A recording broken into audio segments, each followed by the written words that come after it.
मामा नमस्कार. नमस्ते. काल मी ऊसाची लागण केलेली आहे. 4.5 फुटावरती सरी आहे. त्याच्यात आपल्याला हरभरा पीक म्हणून आंतरपीक करायचं आहे. तर बियाणं किती किलो लागेल आणि तण नियंत्रण कसं करायचं? निश्चितच कोपरगाव तालुक्यामध्ये ऊसामध्ये आंतरपीक म्हणून हरभरा करण्याची फार मोठ्या प्रमाणात पद्धत आहे.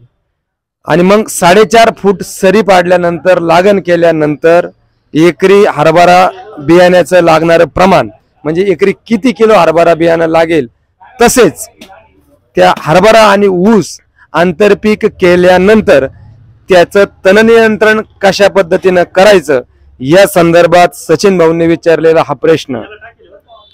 ज्यावेळेस आपण 4.5 फुटावरती सरीमध्ये ऊसाची लागण करतो आणि मग मधली जी सरी आहे त्यामध्ये 2 दाण्यातील जे अंतर, 2 बियाण्यातील जे अंतर आहे ते सरासरी आपल्याला 8 इंच ठेवायचं आहे. आणि 2 दाण्यामधील 2 बियाण्यामधील 8 इंच अंतर ठेवल्यानंतर सरासरी एकरी 6.5 ते 7 किलो बियाणं आपण ही जी व्हरायटी आता तुम्ही करणार आहे ही व्हरायटी PKV2 म्हणजे पांढऱ्या दाण्यामध्ये मधली जी साईज येते तो ही व्हरायटी विराट किंवा काबुली म्हणून आपण ज्याला संबोधतो ती ही व्हरायटी आहे. 6.5 ते 7 किलो बियाणं प्रति एकरी आपल्याला ऊसामध्ये टोकन पद्धतीनं जर 2 बियाण्यामधील अंतर हे जर आपण 8 फूट ठेवलं तर लागेल. आणि सर्वात महत्वाचा प्रश्न येतो, ज्या वेळेस आपण हरभरा आणि ऊस हे आंतरपीक करतो त्यावेळेस त्यात वापरल्या जाणाऱ्या तणनाशकाची निवड कोणती करायची.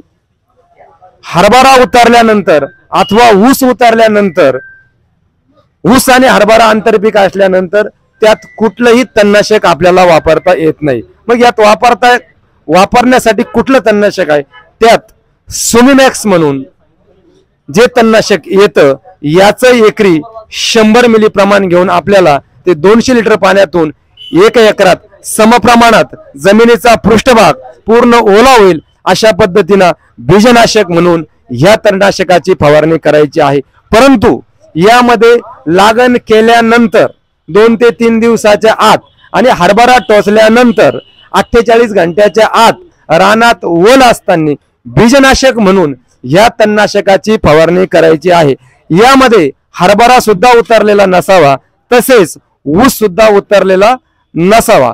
ह्या पद्धतीनं काळजीपूर्वक यात जर आपण ह्या तणनाशकाची फवारणी जर केली तर उत्तम पद्धतीनं बीजनाशक म्हणून सुमिमॅक्स या ठिकाणी काम करू शकतं. याच्या व्यतिरिक्त हरभरा आणि ऊस आंतरपीक असताना कुठलंही तणनाशक आपल्याला वापरता येणार नाही.